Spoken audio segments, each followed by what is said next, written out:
ഒരു emergency situation വന്നു. അപ്പം ഇത് ഷെയർ ചെയ്യാനാരെങ്കിലും ഇല്ല എന്നുള്ളൊരു ചോദ്യമുണ്ട്. അപ്പം ഞാൻ കണ്ടെടുത്തോളം വെച്ചെന്ന് പറഞ്ഞാൽ എനിക്ക് കുറച്ച് നല്ല പേരെടുത്ത് പറയാവുന്ന സുഹൃത്തുക്കളുണ്ട്. അപ്പം അവരോട് എനിക്ക് എന്തെങ്കിലും ഒരു പ്രശ്നമോ അല്ലെങ്കിൽ എന്തെങ്കിലും ഒരു എമർജൻസിയോ വന്നു കഴിഞ്ഞിട്ടുണ്ടെങ്കിൽ എന്ന് പറഞ്ഞു കഴിഞ്ഞിട്ടുണ്ടെങ്കിൽ വിളിച്ചു കഴിഞ്ഞ് കഴിഞ്ഞാൽ സ്വന്തം കൂടപ്പറപ്പിനെ പോലെ കൂടെ നിൽക്കുന്നവരാണ്. ഇപ്പം പറഞ്ഞു കഴിഞ്ഞിട്ടുണ്ടെങ്കിൽ എൻ്റെ മെയിൻലി പറയാനുള്ളത് എൻ്റെ അമലുണ്ട്, അസ്ലം ഉണ്ട്, നിയാസൊക്കെ ഉണ്ട്, ആരോമലേട്ടായി. അപ്പം ഇതിൽ സുഹാസ് എണ്ണം പറയുകയാണെങ്കിൽ ഒരുപാട് പേരുണ്ട് കേട്ടോ. റഫീഖ്, അമീർ, മബി, അങ്ങനെ എന്ന് പറഞ്ഞു കഴിഞ്ഞാൽ അവരുടെയൊക്കെ അടുത്ത് വിളിക്കുമ്പോന്ന് പറഞ്ഞാൽ നമുക്ക് വേറെ ഗെയിനോ ബെനിഫിറ്റോ ഒന്നും വേണ്ട. എന്ന് വിളിച്ചാലും എൻ്റെ അളിയാ നിന്നെ കൊണ്ട് പറ്റും, അവർ തരുന്നൊരു എനർജി.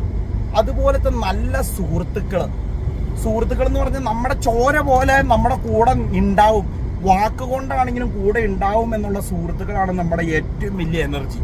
പിന്നെ വേറൊരു പാർട്ട് ഓഫ് എനർജി ഉണ്ട്, നമ്മളെ കൊണ്ടൊന്നും പറ്റുകയില്ല, അല്ലെങ്കിൽ അവർക്ക് നമ്മളെ പറ്റി ഒന്നും അറിയില്ലായിരിക്കും, പക്ഷെ പറ്റിയാലാന്ന് ചിന്തിച്ചെന്ന് പറഞ്ഞു കഴിഞ്ഞാൽ ചുമ്മാ താളം ഇടുന്നവരുണ്ട്. താളം ഇടുന്നവരുടെ അടുത്ത് നമ്മളെന്താണെന്ന് അവർ പിന്നെ മനസ്സിലാക്കി കഴിയുന്നതെന്ന് പറഞ്ഞാൽ ഈ ശർക്കരയിലൊക്കെ എന്ന് പറഞ്ഞു കഴിഞ്ഞാൽ ഉറുമ്പ് വീഴ്ച മന്നെ പോലെ എന്ന് പറഞ്ഞാൽ വന്ന് കൂർണവരുണ്ട്. അവരെ കാറ്റഗറൈസ് ചെയ്യാനായിട്ട് നമുക്ക് മനസ്സിലായിരിക്കണം. അതെന്നാന്ന് പറഞ്ഞു കഴിഞ്ഞാൽ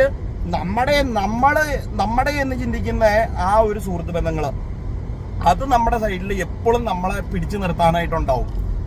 ഇപ്പം ഞാൻ പറഞ്ഞില്ലേ, എൻ്റെ വീട്ടിലെ അമ്മയ്ക്ക് എന്തെങ്കിലും ഒരു ആവശ്യം വന്നു ഞാൻ സ്ഥലത്തില്ലെങ്കിൽ പോലും ഇവരെ വിളിച്ചു കഴിഞ്ഞിട്ടുണ്ടെങ്കിൽ ഇവരെ എനിക്ക് അതുപോലെ. ഇനി കോടതിയിൽ എന്തെങ്കിലും ഒരു ആവശ്യം, കേസിന്റെ ആവശ്യമാണെങ്കിലും ഞാൻ ചെല്ലേണ്ട ആള് മാത്രം ചെന്നാൽ മതി എന്ന് പറഞ്ഞ് എനിക്ക് ഇങ്ങനെ ഒരു ആവശ്യമുണ്ടല്ലോ, അല്ലെങ്കിൽ ചേട്ടാ എനിക്ക് ഇങ്ങനെ ഒരു ആവശ്യമുണ്ടല്ലോ എന്ന് പറഞ്ഞു കഴിഞ്ഞാൽ നീ ബാക്കി കാര്യം നോക്കുക, നിനക്ക് ഇവിടെ സപ്പോർട്ടിന് ഞങ്ങളുണ്ടെന്ന് പറയുന്ന ആ ഒരു ബന്ധവും സുഹൃത്തുക്കളും അതായിരിക്കണം നമ്മുടെ ലൈഫിലത്തെ എന്ന് പറഞ്ഞ ഒരു ഏണിങ്സ്. ആ ഒരു ഏണിങ്സ് ഉണ്ടാവണമെങ്കിൽ എന്ന് പറഞ്ഞാൽ നല്ല സുഹൃത്ത് ബന്ധങ്ങൾ ഉണ്ടാവണം. ചുമ്മാ കള്ളും കഞ്ചാവും വലിക്കാനുള്ള ബന്ധം അല്ല വേണ്ടത്.